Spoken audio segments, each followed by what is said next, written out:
안녕하세요. 저는 비록 30대이지만 누구보다 다사다난한 인생을 살아온 사람입니다. 어렸을 때 부모님 사랑 한번 받아보지 못하고 컸던 제가 남편을 만나고 결혼까지 실패한 사연을 들려드리고자 해요. 지금은 우연한 기회로 부모님을 두 분 다 찾았긴 했지만 썩 기분은 좋지 않네요. 좋은 부모님은 아니셨거든요. 어릴 때 제 기억으로는 항상 부모님은 싸우고 계셨어요. 아빠는 형사셨는데 매일같이 다치고 들어오셨고, 엄마는 선생님이셨는데 그런 아빠의 직업을 정말 싫어하셨어요.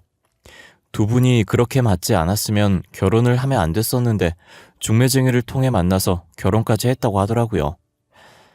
집안에 사랑은 없었고 가정적인 부모님도 없었습니다.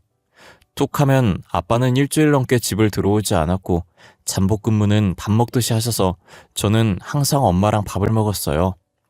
엄마는 어린 제 앞에서 가리지 않고 아빠 욕을 하셨습니다. 결국 사이가 좋지 않으셨는지 갈라서기로 결정하셨다고 했어요. 아빠는 저를 꼭 안으며 미안하다고 우셨죠. 저는 그런 아빠를 보며 무슨 말을 해야 될지 몰라 멍청하게 서 있기만 했어요. 엄마는 제 양육권을 가져가셨고 아빠는 제게 명함을 주면서 꼭 아빠한테도 연락하라고 하셨었죠. 원래 살던 집은 아빠에게 주고 저와 엄마는 다른 동네에 집을 얻었어요. 그런데 엄마는 아빠를 너무 싫어한 나머지 아빠와 연락을 할 수 없게 막으셨었어요. 아까 네 아빠한테 받은 명함 어딨어? 그게 가져와. 이제 다시는 아빠랑 연락하면 안 돼. 알겠니? 왜요? 아빠가 보고 싶으면 언제든지 전화하라고 했단 말이에요. 너는 그 말을 믿어? 너 맞고 싶다고 한 것도 다 거짓말이야. 그런 말에 속으면 안 돼. 그리고 보고 싶으면 연락하라는 것도 다 거짓말이고. 아니에요. 아빠는 그런 걸로 거짓말할 사람이 아니야. 이때까지 아빠는 다 거짓말했잖아. 어린이날 같이 놀이공원 가준다고 해놓고 안 갔지. 네 생일날 케이크랑 선물 사들고 오기로 했는데 안 왔잖아. 그건 거짓말 아니고 뭐야? 고작 초등학교 2학년인 제가 엄마와 아빠 중에 누가 거짓말하고 있는지 구분하기엔 너무 어렸어요. 그래서 엄마가 한 거짓말에 저는 속아 넘어갔죠. 아빠가 진짜 저를 보고 싶어 했으면 학교를 찾아오든 집으로 찾아오든 할 거라고 생각했어요. 하지만 한 번도 아빠로 보이는 사람은 본 적이 없었습니다. 엄마와의 이혼 후 한 번도 보지 못한 아빠의 모습은 제 머릿속에 지워졌어요. 제일 먼저 목소리가 지워졌고 모습이 지워졌고 얼굴도 지워졌죠. 그래도 아빠에 대해서 지워지지 않는 것은 이름이었습니다. 엄마한테 빼앗긴 아빠의 명함에서 이름을 잊지 않기 위해서 속으로 계속 되뇌었거든요. 엄마의 직업은 초등학교 교사였지만 아이를 별로 좋아하지 않는지 저를 방치했었어요. 학교에서 자기 반 학생들에게도 그렇게 행동을 했는지 아니면 제가 아빠를 닮아서 저한테 정을 주지 않은 건지 모르겠습니다. 아마도 후자였던 것 같아요. 저는 아빠의 이목구비와 식성까지 닮았거든요. 차라리 이렇게 방치하고 학대를 할 거였다면 아빠한테서 빼앗아 오지 말던가요. 엄마, 배고파요. 밥 차려주세요. 넌 나만 보면 밥밖에 생각 안 나? 내가 너 밥 차려주는 기계야? 나이가 몇 살인데 아직도 밥을 못 차려. 죄송해요. 제가 알아서 차려 먹을게요. 앞으로 차려달란 말 안 할게요. 어디서 어른을 간보고 있는 거야? 이런 여우 같은 게. 냉장고에서 김치 꺼내서 물에다가 말아먹던가 알아서 해. 아직 중학생도 안 된 저한테 스스로 밥을 차려 먹으라고 했고 그 나이에 제가 할 수 있는 건 물에 밥 말아서 김치를 얹어 먹는 것뿐이었습니다. 김치가 없는 날이면 그냥 물에다 밥만 말아 먹어서 허기만 달래야 했었죠. 밥 먹고 설거지를 해놓지 않으면 저를 싱크대 앞에 1시간이든 2시간이든 가만히 서 있게 했습니다. 학교에서 잘못해서 담임선생님이 엄마한테 전화라도 하는 날에는 계절 상관없이 저는 잠옷만 입은 채 집 밖으로 쫓겨나거나 베란다 창문 활짝 열어두고 서 있어야 했습니다. 정신적으로든 육체적으로든 고통을 받았습니다. 그리고 엄마가 직장에서 회식을 하고 술을 마시고 오는 날엔 물리적인 힘을 사용하기도 했어요. 다른 사람들이 알지 못하는 은밀한 부위에 멍이 사라질 날이 없었죠.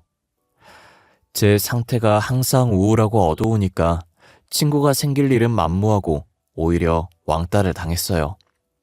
심하게 괴롭힘 당하고 불량한 애들한테 심부름까지 당하지 않았지만 제가 지나가면 닿기라도 하면 전염병이라도 얻는 것처럼 피했고 저와 눈조차 마주치지 않으려고 했었죠. 아이들과 마찬가지로 저도 그냥 혼자 있는 게 편했던 것 같아요. 혼자 있는 시간이 기니까 할 수 있는 거라곤 공부밖에 없었습니다. 그냥 혼자서 묵묵히 앞자리에 앉아서 선생님 말에 집중하고 교과서도 꼼꼼히 읽어보고 모르겠으면 교무실 가서 선생님한테 질문을 했죠. 그러면 선생님들은 제가 기특했는지 조금 오래된 문제지라도 주면서 참고하라고 지금처럼 모르는 거 있으면 물어보러 오라고 하셨어요. 덕분에 저는 중학교 성적은 상위권이고 제가 가고 싶은 기숙사 고등학교로 입학할 수 있었어요. 너 이제 기숙사 학교 들어가면 오더라도 며칠 전에 연락하고 내가 오라고 하면 와, 그전엔 올 생각도 하지 마. 엄마 왜요? 무슨 일이라도 있는 거예요? 뭘 물어? 그냥 오지 말라면 오지 마. 내가 일일이 그런 것까지 너한테 보고하면서 살아야 하니? 그런 건 아니지만 주말이나 명절엔 학교에서 밥도 안 나올 거라서 내가 기숙사비랑 용돈 다 같이 보내주잖아. 그리고 내가 평생 오지 말랬니? 그럼 이유라도 알려주시면 안 돼요? 이제 이 집에서 애인이랑 같이 살 거야. 내가 애엄 말하는 걸 알긴 하지만 실제로 보는 거랑 말만 듣는 거랑 느낌이 다르잖아.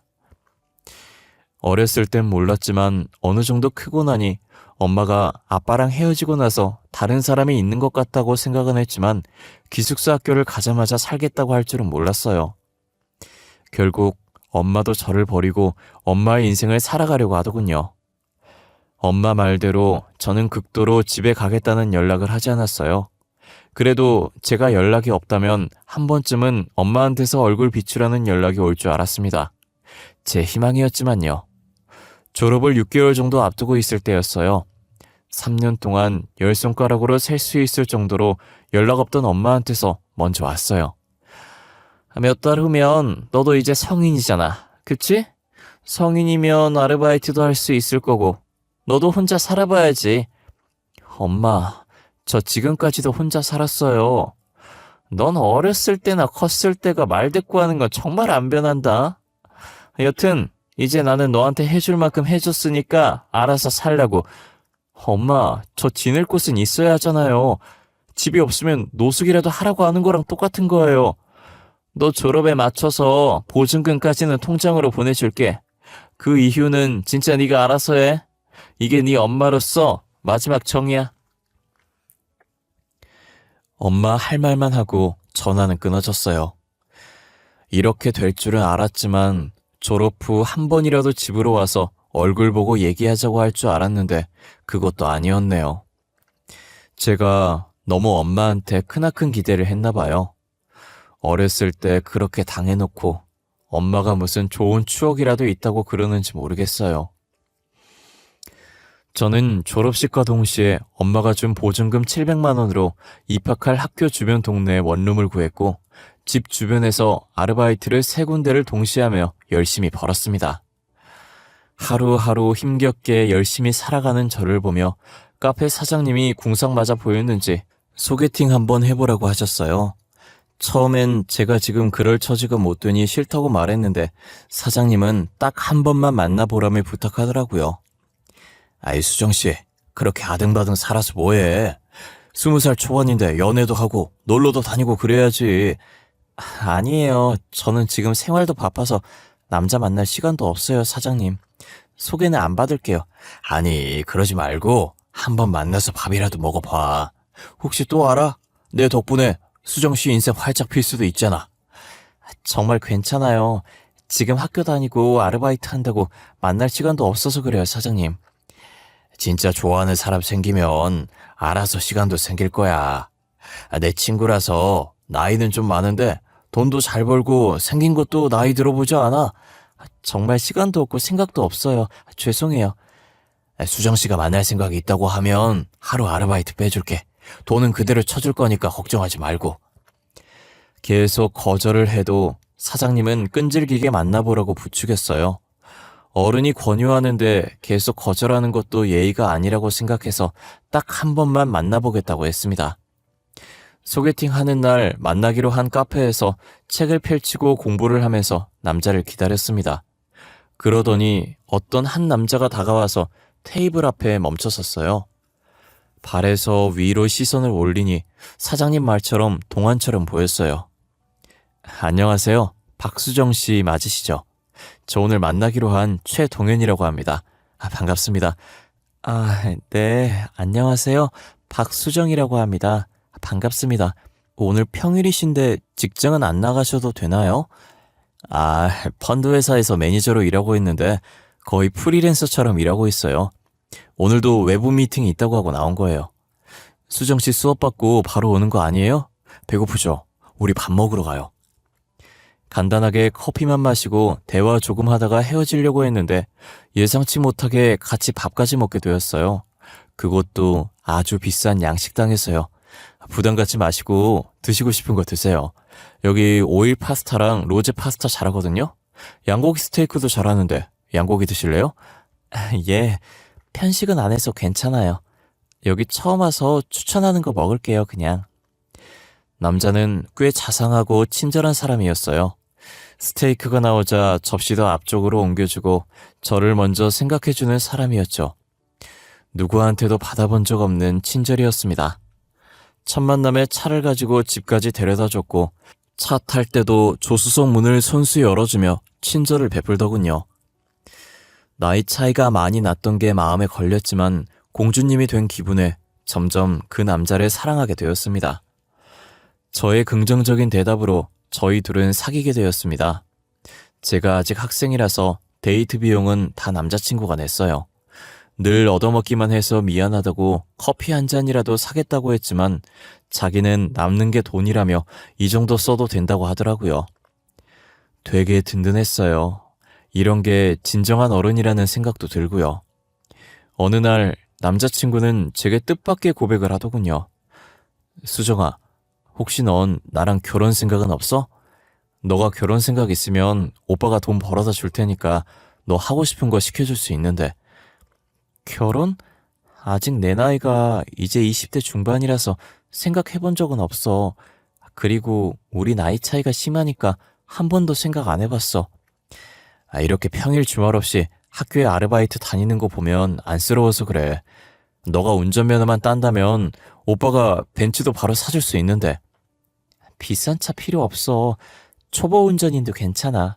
그리고 차 가지고 싶다고 생각한 적도 없어. 다 괜찮다고 하지 말고 진지하게 생각해봐. 오빠랑 결혼하면 비싼 차도 운전할 수 있고 너가 따로 해올 것도 없어. 지금 내가 살고 있는 아파트에 몸만 들어와서 살기만 하면 돼. 그건 그냥 오빠한테 얹혀 하는 거잖아. 내가 어떻게 받아먹기만 하고 살아. 미안해 하지 마. 내가 해주고 싶으니까 이러는 거지. 나도 너 사랑 안 했으면 이렇게까지 헌신적으로 하지도 않았어. 무슨 말인지 알지? 남자친구 말처럼 저를 그만큼 사랑하고 있으니 결혼까지 제안했다고 생각했습니다. 그 자리에서 선뜻 대답은 못했지만 며칠 뒤 만나서 결혼해도 괜찮을 것 같다고 대답했죠. 남자친구는 들뜬 마음에 저에게 최고급으로 전부 해주겠다고 하더군요. 수정아, 우리는 어른들도 없으니까 격식 차리지 말고 그냥 친한 친구들만 불러서 혼인 서약서만 읽고 간단하게 하자. 그 대신 세상에 제일 이쁜 신부로 만들어줄게. 드레스 진짜 이쁜 거 입자. 아니야, 드레스 안 입어도 돼. 그냥 심플한 걸로 입고 하자. 어차피 간단하게 시골릴 거잖아. 그리고 내가 보태는 것도 없는데. 금전적으로 미안해하지 말라고 했잖아. 오빠 능력 있는 사람이라니까.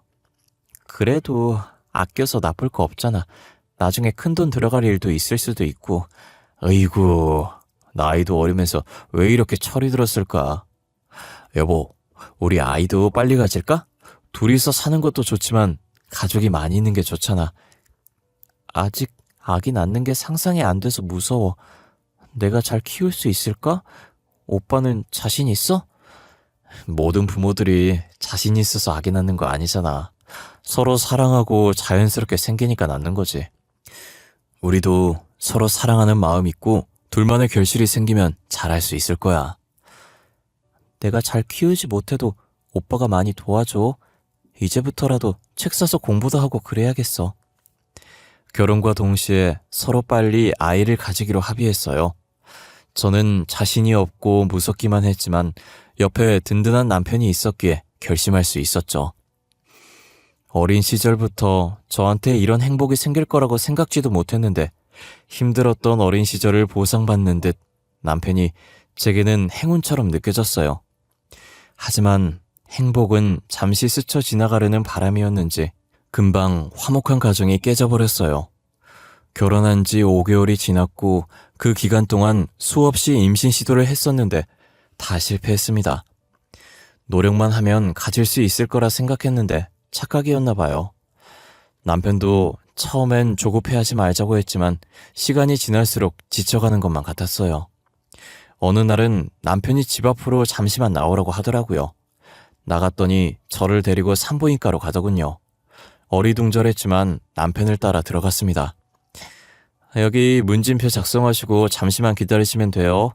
혹시 지금 월경 시작하신 지 며칠 되셨죠? 빈 곳에 체크 전부 다 하시고 조금만 앉아서 기다려주세요. 오빠, 산부인과까지 왜 온 거야?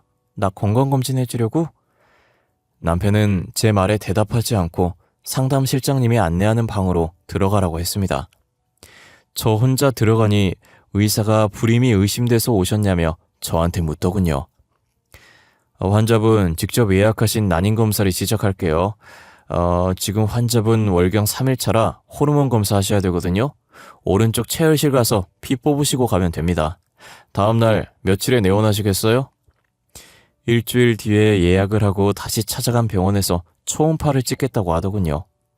결국 한 달에 걸쳐 병원을 들락날락거리면서 검사를 끝냈는데 제가 불임이 맞다고 하더군요. 간혹 환자분처럼 젊은 나이에도 불임은 환자들이 있거든요. 이런 결과를 알려드려서 죄송합니다. 나팔관에 선천적 이상이 발견되어서요. 시험관을 준비하셔야 될 것 같습니다. 결과를 듣고 저는 당황스럽고 놀랄 수밖에 없었습니다. 아직 30대도 되지 않았는데 불임이라뇨. 결과가 잘못된 거라고 생각하고 싶었어요. 하지만 5개월간 노력했는데 성공하지 못했으니 불임일 수도 있지 않을까 했는데 남편이 아니라 제가 불임이라니 믿고 싶지 않았어요. 남편은 의사의 말에 큰 충격을 먹었는지 집 가는 내내 제게 말 한마디 걸지 않았어요. 그리고 집안에 저를 내려주고 아무 말도 하지 않고 가버렸습니다. 그날 저녁 남편은 집에 들어오지 않았고 다음날 저녁이 돼서야 들어오더군요. 오빠 전화 온 거 못 봤어? 일이 있어서 못 들어오는 거면 메시지라도 보내주지 그랬어. 걱정했잖아. 남자가 사회생활 하다 보면 조금 늦을 수도 있고 못 들어올 수도 있는 거잖아. 일일이 보고라도 하라는 거야 지금? 그런 게 아니라 연락이 없으니까 걱정돼서 그런 거잖아. 부부로서 걱정할 수도 있는 거고. 나 어제 밤새 일 때문에 시달려서 지금 너무 피곤하거든. 더 피곤하게 만들지 말고 연락 없으면 무슨 일이 있구나 하고 그냥 넘어가. 오빠 피곤한 건 알겠는데 나도 오빠 걱정 때문에 잠 못 잤단 말이야. 다음부턴 짧게라도 못 들어온다고 메시지라도 보내줘. 내가 네 잠 못 잔 것까지 투정받아줘야 하냐? 새벽까지 안 들어오면 알아서 자면 되잖아. 회사 일 하면서 네 잠까지 어떻게 신경 써줘야 하는데. 됐고 나 오늘도 못 들어온다. 난임 판정을 받고 난 후로 다정했던 남편은 180도 다른 사람이 되었어요.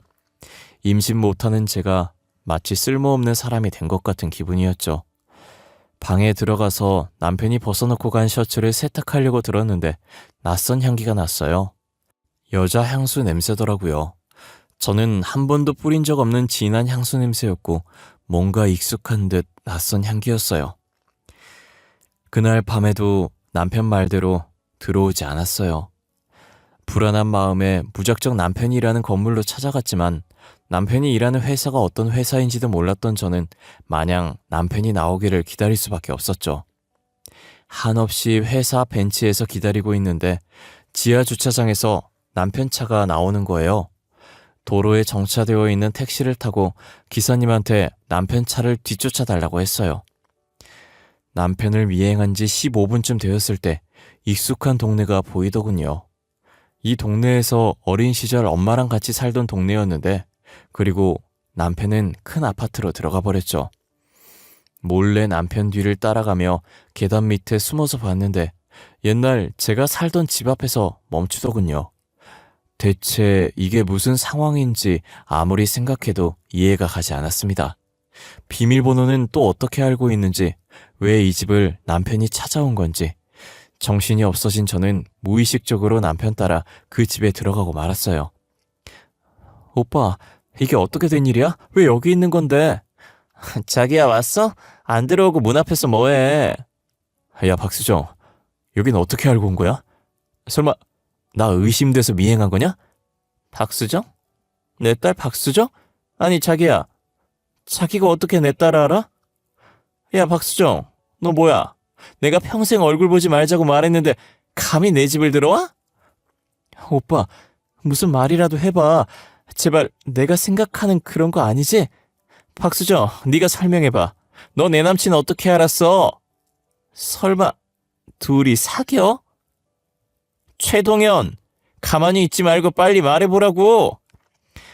엄마, 저 사람 제 남편이에요. 5개월 전에 결혼했어요. 알고 지낸 지 1년 됐고요.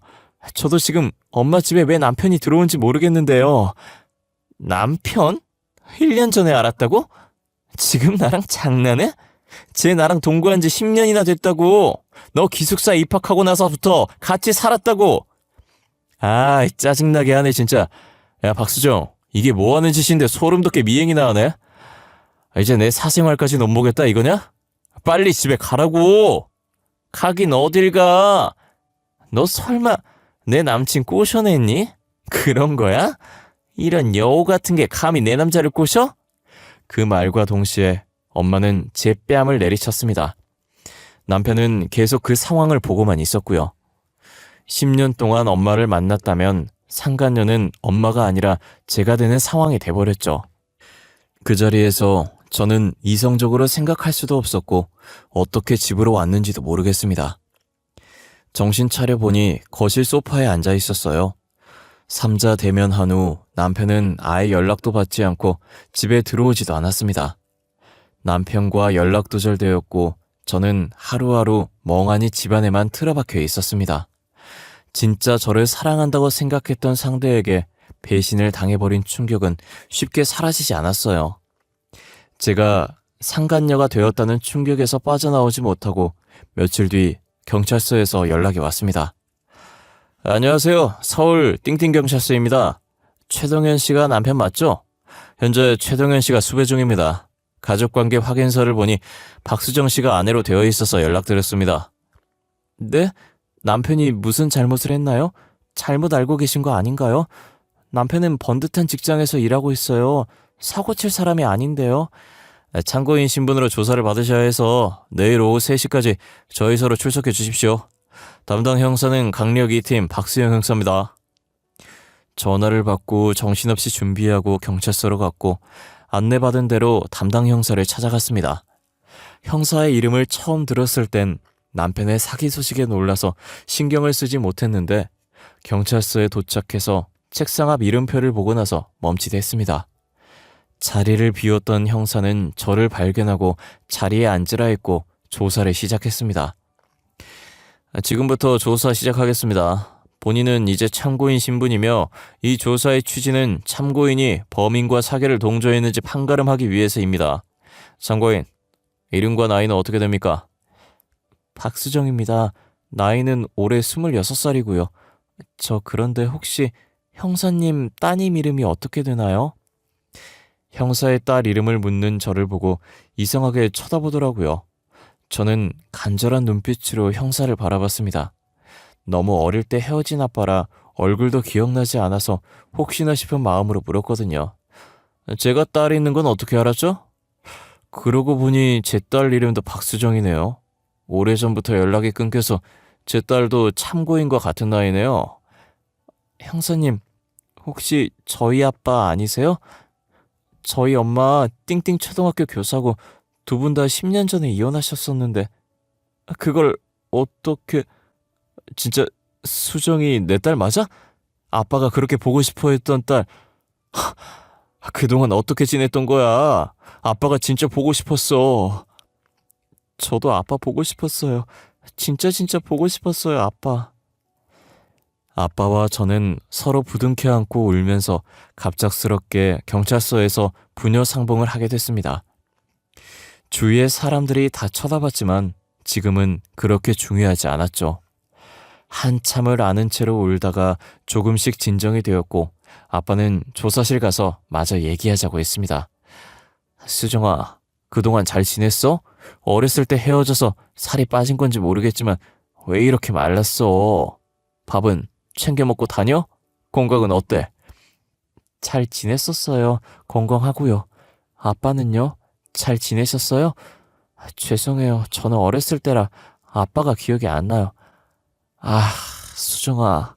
어쩌다가 저런 놈한테 시집을 간 거야. 저놈은 사기 전과 10범인데 하도 도망을 잘 가서 수배까지 떨어졌어. 이때까지 저놈이랑 한 집에서 살았던 거야? 그 집 나와서 아빠랑 같이 살자, 응? 아빠 말대로 사기꾼 남편을 피하기 위해서 아빠 집으로 들어갔습니다. 같이 살지 않은 횟수가 10년이 되어서 서먹했습니다. 하지만 서로에게 적응하려고 정말 많이 노력했습니다. 그런데 아빠가 뜻밖의 말을 해주더군요. 그동안 왜 아빠 연락을 안 받은 거야? 아빠가 그렇게 미웠어? 네? 엄마 말로는 아빠가 절 싫어해서 엄마한테 버린 거라고 했어요. 그래서 아빠가 준 명함도 엄마가 버렸어요. 보고 싶으면 연락하라는 것도 거짓말이라고. 그런 걸 거짓말하는 부모가 어딨어? 엄마랑 이혼하고 나서 너한테 연락이라도 올까봐 명함에 있는 번호 그대로 쓰고 있었어. 아빠는 늘 거짓말만 하는 사람이라고 했었어요. 오히려 아빠가 절 버렸다고 해서. 어렸을 때 너한테 지킬 수 없는 약속한 건 맞지만 거짓말은 아니었어. 난 언제든 널 데리고 오려고 너희 엄마한테 연락했는데 너희 엄마는 한 번도 연락을 주지 않더구나. 엄마한테 연락하셨었어요? 저는 몰랐어요. 아빠와 같이 살게 되면서 제일 먼저 한 건 서로에 대한 오해를 푸는 일이었어요. 엄마는 10년이 넘도록 중간에서 거짓말을 해오셨어요. 아빠가 날 버렸다는 식으로 말이에요. 하지만 아빠는 제 연락을 기다리며 번호도 10년째 바꾸지 않으셨더라고요. 그렇게 아빠와 같이 산 지 지금은 2년이 다 되어가네요. 여러분께 제 사연을 제보해야겠다고 마음먹은 이유도 최근 있었던 일 때문인데요. 처음 보는 번호로 연락이 와서 받았는데 엄마였어요. 그때 전 남편 옆에서 뺨을 맞은 이유로 엄마와 첫 통화였어요. 그런데 엄마가 전화를 건 이유를 듣고 평생 죽을 때까지 엄마를 저주하고 싶었습니다. 수정이니? 엄마야. 지금 어디서 어떻게 지내고 있어? 지금 엄마가 자궁암 판정을 받아서 아파. 근데 간호할 사람이 없어서 연락했어. 네? 그런데요? 그게 저랑 무슨 상관인가요? 저한테 간호를 바라고 연락한 건가요, 설마? 당연히 네가 내 딸인데 딸로서 엄마가 아프면 간호해야지. 내가 이때까지 널 얼마나 아꼈는데. 자식된 도리로 엄마 병원비 정도는 보태줄 수 있잖아? 딸보다 중요한 남편이었잖아요. 최동현 씨 말이에요. 비록 혼인신고 없이 동거만 했다고 해도 10년이면 사실혼이에요. 그 자식 사기꾼이었어. 교도소 들어가서 징역 살고 있다고. 네가 엄마 난자 뺏어서 결혼했으니까 속죄하는 셈 치고 간호랑 병원비 내주면 되겠네. 엄마, 양심 없으세요? 저 어렸을 때 혼자 컸어요. 저 엄마한테 학대도 당했잖아요. 근데 병원비 달라고 하는 게 정상적인 사고라고 생각해요? 학대라니? 지금 무슨 소리 하는 거야? 누가 들으면 오해하겠다. 수정아, 그러지 말고 지금 어디 있는지 말해주면 엄마가 갈게. 얼굴 보면서 얘기하자. 아니요, 엄마는 남자한테 미쳐서 어린 딸도 나 몰라라 했잖아요. 당신은 부모 자격 없어요. 저한테 자식돌이 바라지 마시라고요. 저를 한 번도 자식이라고 생각해 본 적 없는 엄마가 저한테 자식 된 도리로 도와달라고 말하더군요. 그 뻔뻔함에 정말 치가 떨렸습니다. 어떻게 저한테 간호를 부탁한다는 말을 저리도 쉽게 내뱉는지. 제가 힘들 때 한 번도 도와주지 않았으면서 자기가 힘들어지니 연락할 사람이 저밖에 없었나 봅니다. 제가 최근 겪은 일 때문에 정신적으로 너무 불안해져서 정신과에서 약을 처방받고 있어요. 아빠가 너무 잘해주셔서 빨리 괜찮아질 것 같아요. 엄마와 마지막 전화통화가 트라우마처럼 계속 맴도는데 언젠간 제 머릿속에서 사라지겠죠? 제 우울한 이야기 들어주셔서 감사합니다. 일교차가 큰 환절기인데 감기 안 걸리게 조심하시고 제 사연 들으신 여러분들 다 좋은 일만 가득했으면 좋겠습니다. 감사합니다. 좋은 하루 보내세요.